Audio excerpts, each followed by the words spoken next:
বিমানবন্দরে অলৌকিক এক ঘটনা। কুদরতি ইশারায় এক হাজির জন্য দুবার বিমান অবতরণ করলেন পাইলট। অবশেষে বুঝতে পারলেন কেন বিমান উড়াতে পারছেন না। একমাত্র আল্লাহর উপর অটুট বিশ্বাস থাকার কারণেই একজন হজযাত্রীর জন্য দুবার বিমান অবতরণ করেন পাইলট। লিবিয়ার দক্ষিণাঞ্চলের এক নির্ভীক যুবক আমির মাহতি চলতি বছরের হজ পালনের উদ্দেশ্যে রওনা দিয়েছিলেন সৌদি আরবের দিকে, কিন্তু যাত্রা শুরুর মুহূর্তেই ঘটে গেল এক অবিশ্বাস্য ঘটনা। এই ঘটনা ইখলাস ও আল্লাহর কুদরতের জীবন্ত দৃষ্টান্ত হয়ে উঠেছে। ইতিমধ্যেই সামাজিক যোগাযোগ মাধ্যমে আলোচনা কেন্দ্রবিন্দুতে পরিণত হয়েছে এই অলৌকিক ঘটনা।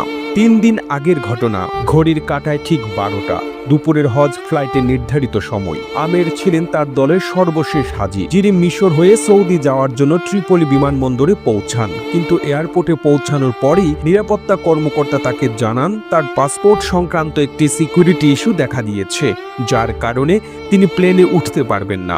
বাকিরা সবাই বোর্ডিং শেষ করে প্লেনে উঠতে থাকেন, আর আমের আল্লাহর উপর বিশ্বাস করে একা বসে থাকেন অজানা এক পরিণতির অপেক্ষায়। এই পরিস্থিতি দেখে এক নিরাপত্তা কর্মকর্তা এসে বলেন, আল্লাহ সবকিছুর উপর কুদরত রাখেন।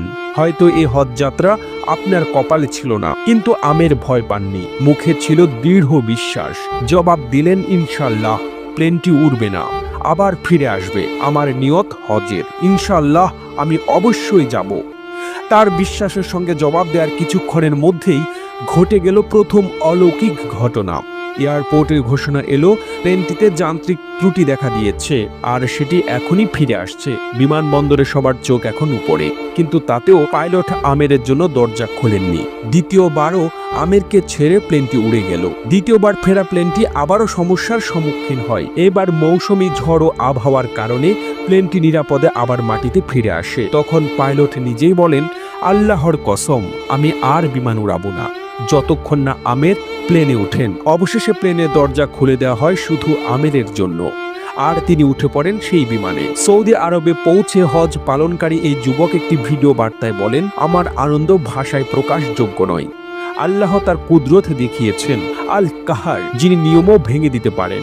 ঘটনাটি কেবল একটি ভ্রমণ কাহিনী নয়, বরং আল্লাহর একটি গুণবাচক নাম, আল কাহারের প্রকাশ। তিনি চাইলে সব রেওয়াজ, নিয়ম, নিরাপত্তা, এমনকি আবহাওয়াকেও পরাভূত করতে পারেন, কেবল একজন বান্দার পবিত্র নিয়ত ও অটল ঈমানের জন্য। প্রতিবেদনটি তৈরিতে তথ্য ও উপাত্তের সাহায্য নেওয়া হয়েছে 3 সিলেট নামক ফেসবুক পেজ থেকে। আর এতক্ষণ আপনারা সঙ্গে ছিলেন বিশ্ব বাংলার। সেই সঙ্গে আপনি বাংলাদেশের কোন জেলা থেকে এই ভিডিওটি দেখছেন আমাদের কমেন্ট করে জানান। আমরা পরবর্তী ভিডিওতে আপনাকে ধন্যবাদ জানাতে ভুলব না। এতক্ষণ বিশ্ব বাংলার সাথে থাকার জন্য অসংখ্য ধন্যবাদ।